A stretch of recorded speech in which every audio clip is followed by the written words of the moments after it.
You lurch up from a prone position, looking around in alarm in search for something you swear was there moments before. The memory vanishes into nothing, like smoke caught in the wind, disintegrating until you are only left with impressions of pale skin.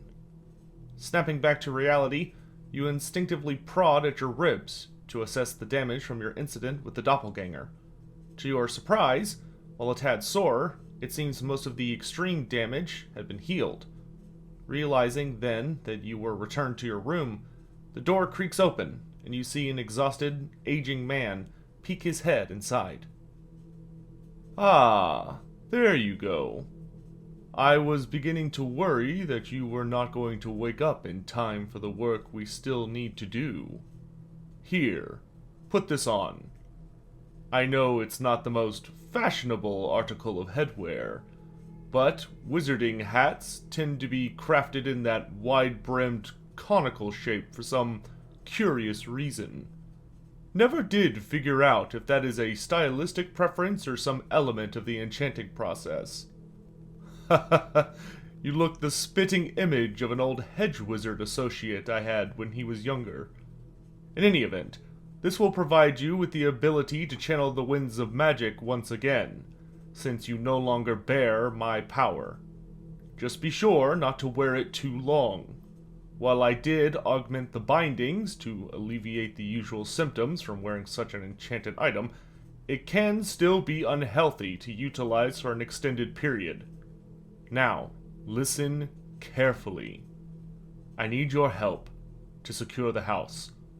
Many of the wards guarding the grounds have been disrupted by our doppelganger friend. I know you're quite familiar with the rooms of my home, so you should be alright on your own. Find where the flow of hish along the various walls is weak, and restore any worn or distorted runes you come across. Night will fall within the hour, so hurry! Go!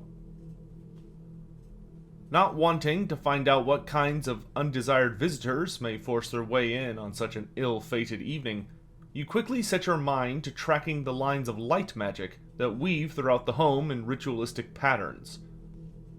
Occasionally, you encounter obvious gaps within the warding, tracking down the corresponding sigil, which often have been partially stripped away or even completely shattered in a few instances. Working diligently and careful to remember your arcane studies, you restore the lightly damaged runes and craft new, basic ones where necessary.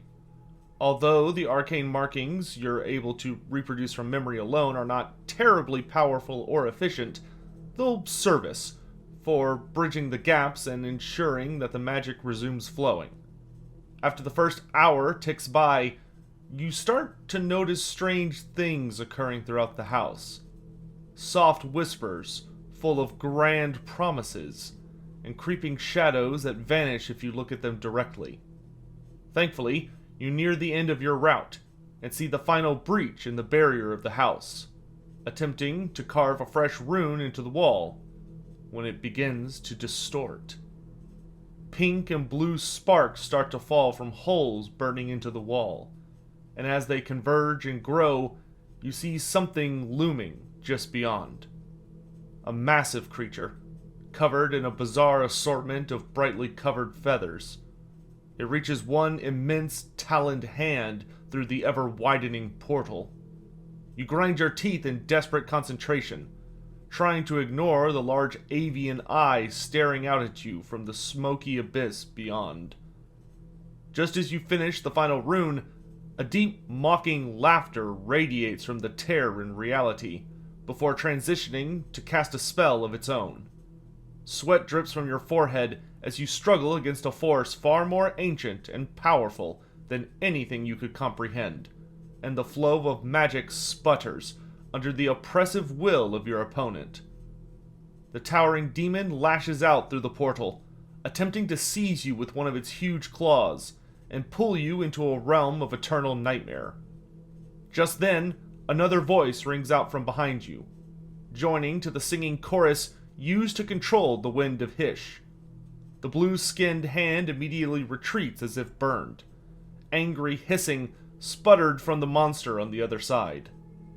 Appearing beside you while echoing your chants with his own booming voice, the Loremaster expands upon your initial sigil with careful but swift cuts from the blade he holds.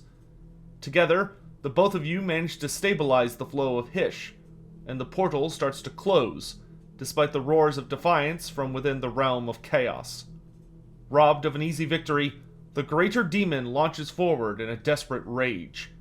You stagger back in terror as an avian head emerges into the physical plane, the Lord of Change trying to force itself through.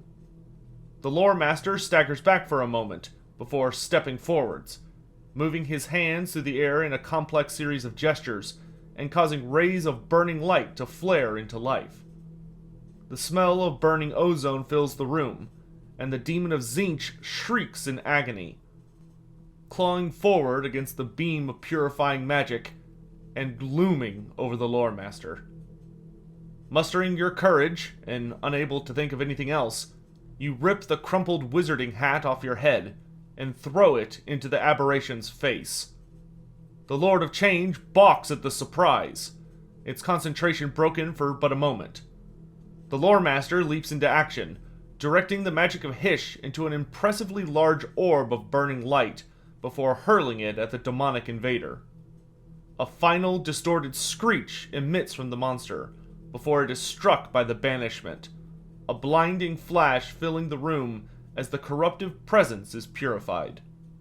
When next you open your eyes, the portal has vanished, and the flow of magic throughout the house has been restored. Whew. Caught that a little close, didn't we? Why don't we just sit for a minute and catch our breath? Quit thinking on using the hat, by the way. First time I have seen a greater demon undone by taking a piece of clothing to the face. I know you have many questions. I suppose now is as good a time as any to explain everything. I am the Loremaster. I would tell you my name out of courtesy, but a lesson you learn quite quickly in this line of work is that names have power. You should never give out your true name unless absolutely necessary. It can be used in a rather staggering number of ways to bring you harm. Anyway, as you no doubt noticed, due to my collection of rare knowledge and my allegiance to safeguarding this world from obliteration, I have made a rather substantial number of enemies over the age. Knowing this, I attempted to create a contingency plan in the event that I should ever be killed. In my studies, I came across the existence of a rare creature known as a doppelganger. A creature that can only come into existence as a magical creation. Sort of like a undead construct or demonic familiar, but far more versatile, and exceptionally skilled at learning to do just about anything.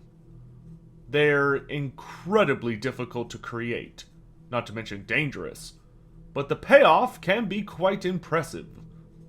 Doppelgangers can take the form of anyone they've seen at least once, and upon doing so, they inherit the memories, mannerisms, and skills of the person they copy. However, it is not a perfect imitation, as while the memories and mannerisms are flawless, their skills start off quite limited, and need to be developed over time. Their biggest issue is that doppelgangers tend to be quite drawn towards positions of societal power, trying to isolate a politically powerful individual so that they might kill and eat them. Those skinless abominations are extremely fond of human brains, as a little fun fact for you. In any event, as I was saying, I thought that perhaps I could use a doppelganger in some fashion, so I set about capturing one. They're relatively tricky to track, as you might imagine, but I can guarantee finding one in major cities, like Altdorf, Cologne, or Kislev, if you know how to locate them. You might be shocked just how many people in high society across the world are in fact doppelgangers. Not a crazy amount, so to speak, but more than you'd think. When I captured my quarry, who was impersonating an Imperial Burgermeister at the time, I brought the creature back here and used some choice spells of Olgu to erase its mind of all others that it had encountered. Then the creature was bound to my home and allowed to copy my form. I hoped that I could train the doppelganger to genuinely take up my work in the event that something happened to me. But sadly, I underestimated the power of chaos. You see, as with most magical creatures, doppelgangers are entities of the dark powers. At their core, they're driven to seek positions of authority, where they will subtly seek to further the agenda of chaos, willingly or not, while really only focusing on trying to remain beneath suspicion. In my arrogance, I believed it was possible to correct this flaw, but my servant simply learned to placate me with careful lies and waiting patiently for an opportunity to escape. In his desire for change, his deep hope to be free once more, my doppelganger must have attracted the attention of Tzeentch. The Great Deceiver has long sought access to my library, for if he could consume all the knowledge accrued here, the results would be apocalyptic. From that point, the God of Fate wove his intricate plans, setting into motion a series of events that led us to near destruction. When you arrived in my garden that fateful day, I saw the unholy blade you held bore runes of death and annihilation from a staggering variety of cultures and languages. Far more than one Necrarch should have been able to forge onto a single blade without aid from something. Whether this mystery vampire accepted the assistance of Tzeentch willingly, or was manipulated into action, I cannot say for certain. Regardless, the effects were impressive. The sword cut through all of my wards and defenses with such ease, I had no time to react. Even the various and extreme powers that keep me alive, despite my humble age, all of it faded to nothing before that wicked blade. With what power I had left, there was no choice but to gamble. So, I used an incredibly exotic and potent Nehekaran talisman to put a significant portion of my soul and my power into you. That was the amulet that I shattered and forced into your chest, which I apologize for, by the way. With that done, I used one final spell to teleport you into the entry hall of the house, while my own body and the unholy blade were sent into the Hall of Convergence. I figured the sword would struggle to tell the doppelganger apart from me, and thus would keep him away from the library, for a time at least, make it harder for him to get in. Fortunately, he chose not to devour you right away, and I escaped into the depths of the library before bleeding out from my wound. As I said, I am sustained more by ritual and sorcery at this point than blood, so I had a bit more time than most would expect. My life was only saved due to some sap from the Oak of Ages I kept for just such an emergency. But, due to the severity of the curses upon that horrible weapon, it still took me months before I could even move. From there, I simply waited, keeping a careful eye on you through that fragment of my soul, and praying that everything would work out. As my doppelganger was fond of saying, you do seem quite blessed by Ranald.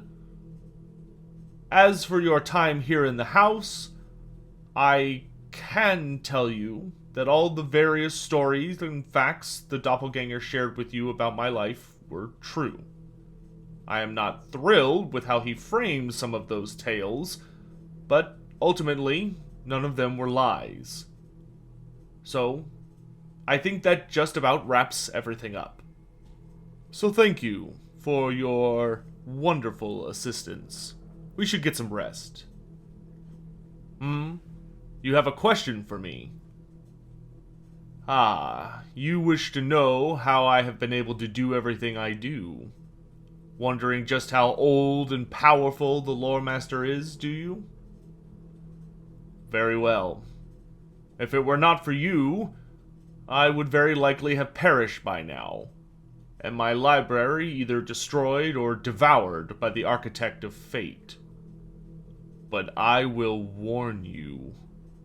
The secret I am about to share with you is not one I part with lightly. Knowledge, especially the darker truths of the world, comes at a price. If you step upon this path, you will need to walk it until the end. Become a true Loremaster. You cannot simply leave should you find it uncomfortable.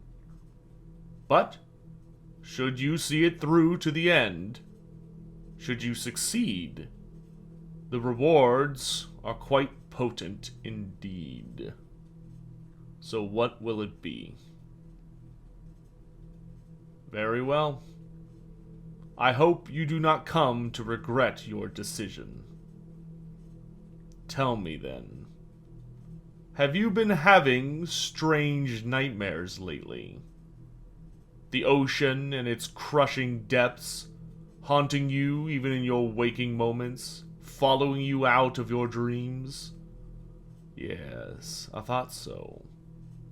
I wonder if carrying such a large portion of my soul for so long may have exposed you to it. Suppose it can't be helped now. As you likely heard from my doppelganger, there are a staggering number of terrifying and deadly beasts haunting the world's seas. The bloodthirsty leechworms, undead bone hydras, ethereal sea giants, the shark-like megalodons, ship-devouring black leviathans, fire-breathing sea dragons, the colossal behemoths, and the many tentacled krakens with their staggering number of subspecies. Then there are, of course, the similarly dangerous smaller creatures that threaten the unwary, such as the enchanting man-eaters known as mermaids, and the elemental sea spirits called naiads. From all that, you may think you have an appreciation for the dangers of the deep ocean and the creatures that control it. But how wrong you would be. These various natural threats are nothing before the true terror beneath the waves, their true master. Even the supposedly great navies of the world would be mere toys before those lurking in the abyss. So, listen carefully as I reveal to you the Forgotten Ones, they who reside in the cold darkness of the deepest trenches, the Deep Ones. The first time I encountered knowledge of this ancient, secretive race was when I spent a decade residing among the lizardmen of Lustria. An incredibly rewarding and blessed experience. The skinks allowed me to learn their complex language, before teaching me the true history of the world. As I consulted their sacred plaques, to further my understanding of the time before that of men, dwarves, or elves, I came across a record detailing the ruined temple city of Chupiodal. Off the jagged cliffs of the southeast coast of Lustria, this once flourishing city of the lizardmen met disaster 3,894 years before the birth of Sigmar.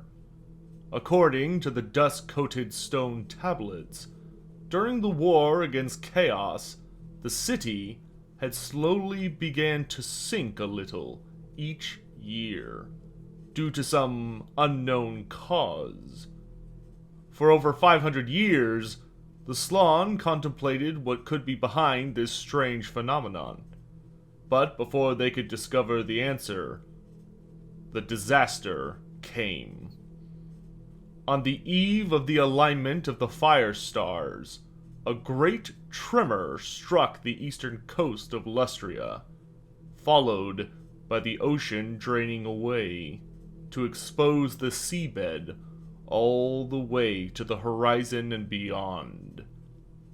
The skink priests ordered for the lizardmen to flee the city, sensing that some great catastrophe was about to strike. It was already too late, however, as the receding waters returned mere hours later, as a tsunami many hundreds of yards in height that blotted out the sun. The wave of water slammed into Chapyotl and the surrounding regions, flattening the jungle for miles inland before spending its fury and returning to the sea. By the time the ocean settled, thousands of lizardmen had perished, including all the Slann mage priests of Chapyotl, crushed by the titanic force or swept out to drown at sea. Amidst this tragedy, the temple city itself vanished, its very foundation torn free and dragged out into the depths. Thanks to the scrying powers of the Slann and skink priests, it is known that the ruined city now rests at the bottom of a deep Stygian trench. Here it has remained, but not uninhabited. There were things lurking in the sunken temples of the lizardmen. Some sort of aquatic race had moved in and claimed the city as their own. Fascinated by this discovery, I tried to question my skink tutors further on the subject, but their knowledge was quite limited. I pressed them to allow for me to ask the Slann Lords, and found my request granted, with the caveat that I had to wait until one of the Great Ones awoke on their own. Near the end of my stay with the children of the Old Ones, fortune favored me, as Lord Tepek Inzi stirred from his centuries-long slumber and agreed to hear my inquiry. When I asked about these fishmen, the mage priest grumbled with displeasure at their mere mention, and I greatly feared for a moment that I had overstepped. After a brief pause, his mind connected with mine, and he essentially told me that there were several races not part of the Great Plan, but some had been around since time immemorial.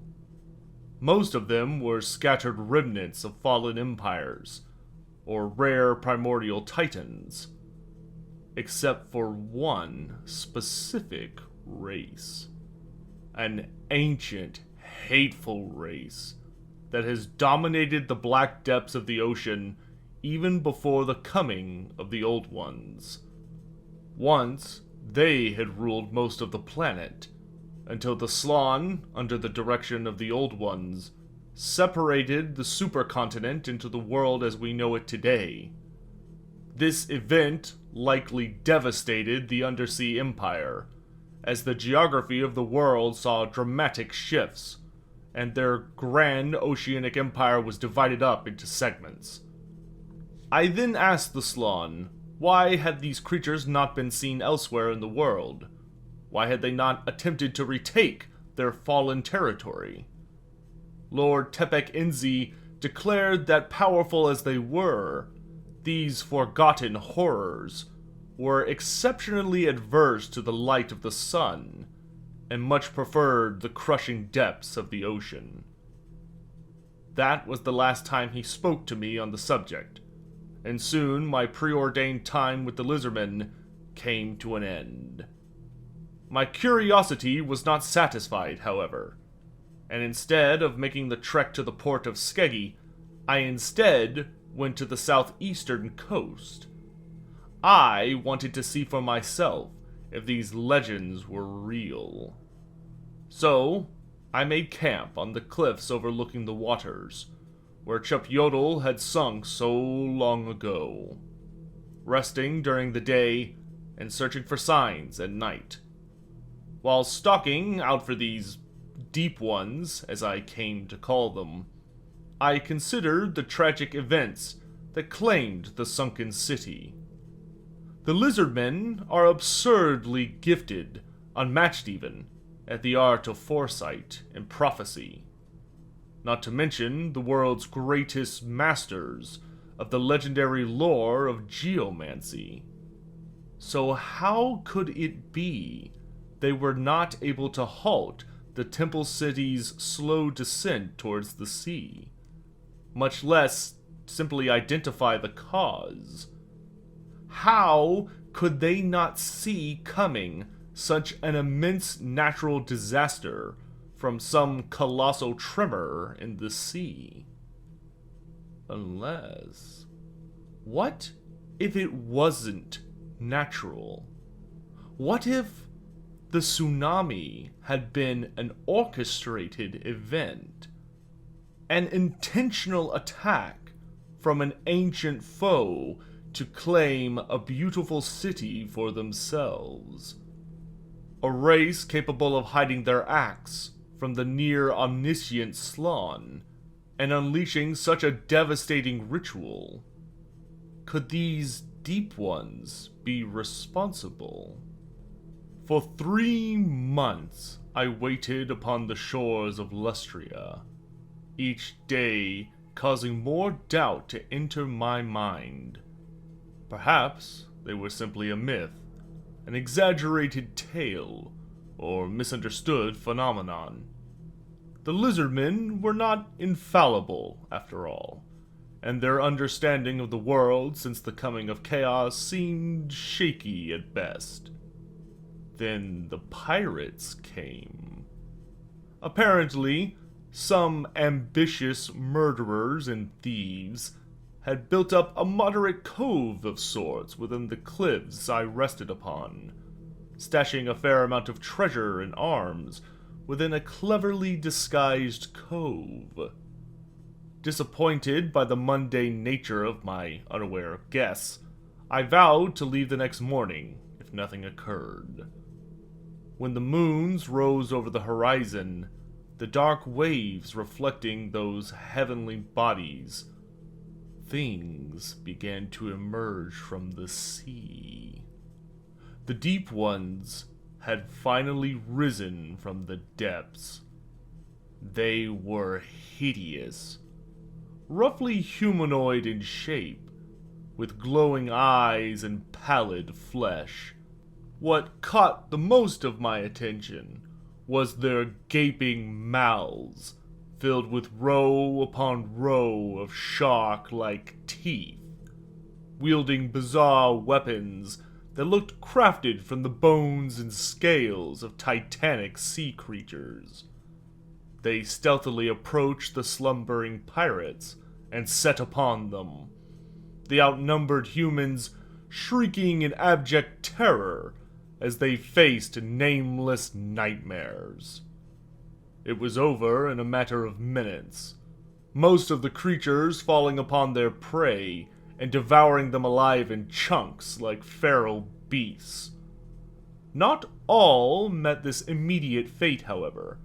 Some of the deep ones, the larger ones, seemed more restrained and captured their opponents alive, binding their hands and dragging them back to the sandy shore. Once the score or so of human prisoners had been gathered, the largest of the monstrous warriors gave some sort of signal with a strange device. Moments later, I could not help but gasp when an immense kraken emerged close by, stretching out its long tentacles to form bridges to those on land. As the weeping men were hauled towards their inevitable demise, I was shocked once more when I realized that the creature had structures built upon it. It seemed to function as some sort of submersible craft, in addition to a beast of war. Fascinating. The last thing I saw of those poor souls was their screaming faces as they were dragged into the depths of the structure upon the Kraken. The Deep Ones descended after them, and the monster submerged, vanishing into the depths once more. After that event, I spent much of my life traveling the world, searching for further signs of the Deep Ones. At first, I thought their cruel race was contained solely to the trenches just to the east of Lustria, but that is far from the truth. The next time I found traces of those nightmarish abominations was from an account located in the chill lands of Nagaroth. In exchange for, well, some frankly unpleasant things, I managed to acquire a recorded interview of a supposedly insane Druchii Corsair. According to this written testimony, 554 years after the birth of Sigmar, by our calendar, an entire Corsair fleet was dragged beneath the waves by an onslaught of those half-Kraken submersibles. He railed about needle-fanged warriors who swarmed out from the structural portions of the sea monsters, terrifying creatures that tore apart his fellows with strange, barbed weaponry and deadly toxins. He was the only soul to escape, the rest slaughtered and feasted upon, or dragged down alive to some unknown fate in the icy darkness below. Despite the irrefutable fact that an entire fleet of Corsairs had vanished, thousands of souls consigned to the abyss, the ever-cruel lords of the Dark Elves dismissed the report out of hand as hallucinations caused by drinking salt water. I knew better, though, for I had seen those same entities he supposedly imagined. Hoping to find more clues somewhere else in the realm of the Witch King, I managed to scour the city of Karun Kar in hopes that one of the Beastmasters there perhaps had encountered the Deep Ones on their frequent missions to the boiling sea off the western coast, where the fearsome Charybdis could be found. Sadly, this turned out to be a dead end, the Deep Ones seeming adverse to the warm waters of that region. However, my search attracted the attention of some individuals who gleefully extorted me for an exorbitant fee before revealing that I should speak with the shades of the nearby mountains. Turns out, that costly piece of information proved useful, as the outcast tribes of the Dark Elves are the most accomplished explorers of something known as the Underworld Sea. A treacherous place, consisting of labyrinthine mazes of dark tunnels and strange caves. The Underworld Sea is what allows the Dark Elves to sail even their colossal black arcs to the Western Sea, or down into the interior of Lustria, without having to navigate around the continents and be discreet. However, there are many dangers in the Underworld Sea, and most of it remains unexplored, according to the shade guides I managed to hire.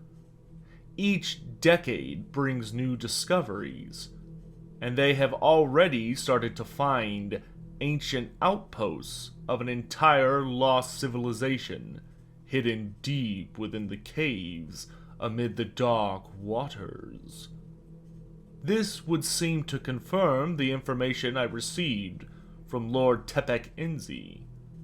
This seems to confirm the information I received from Lord Tepek-Inzi, that the Deep Ones are incredibly vulnerable to sunlight. Perhaps it blinds them, or maybe even burns them.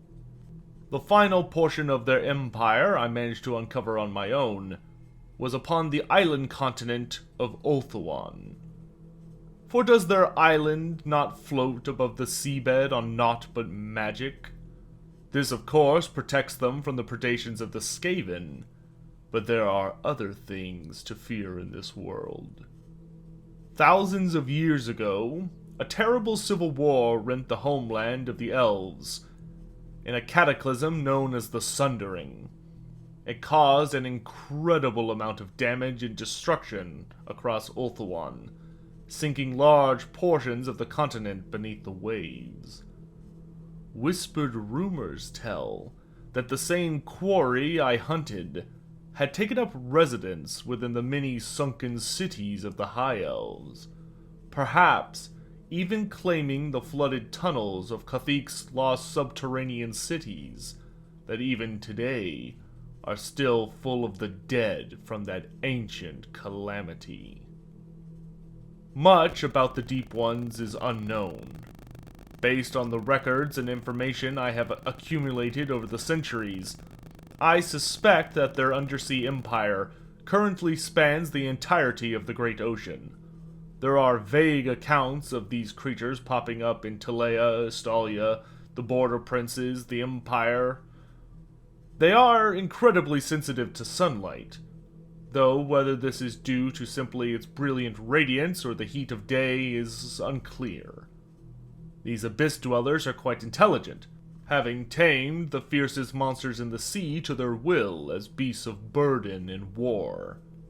They even may possess the ability to control the winds of magic, and I suspect, when pressed, unleash terrifying rituals to cause tidal waves and tsunamis against those coastal nations that anger them. At the very least, though, they seem unaligned with any other power, just an ancient, hateful race that despises all who live above them.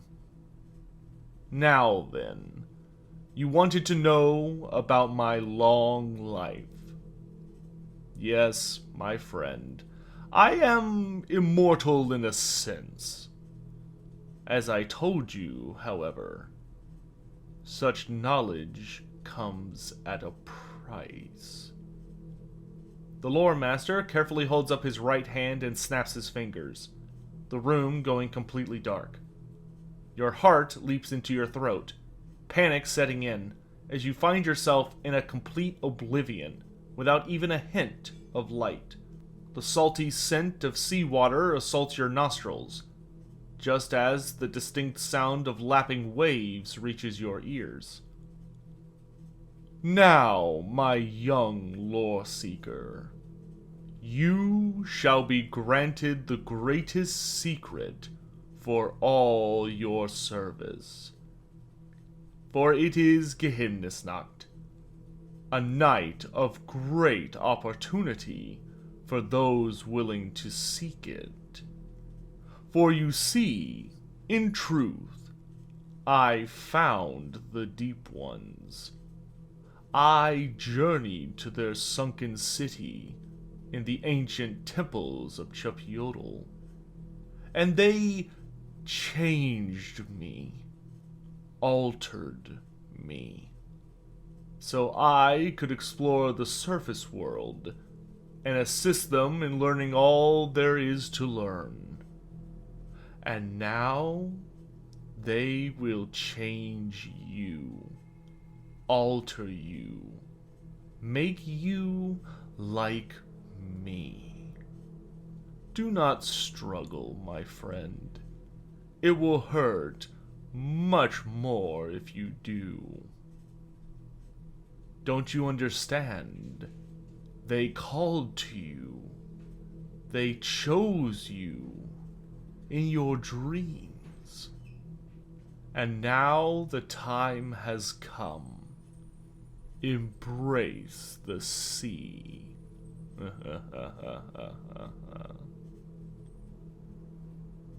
Hey guys, thanks so much for watching this episode, the finale of the Monstrous Arcanum, featuring the Deep Ones.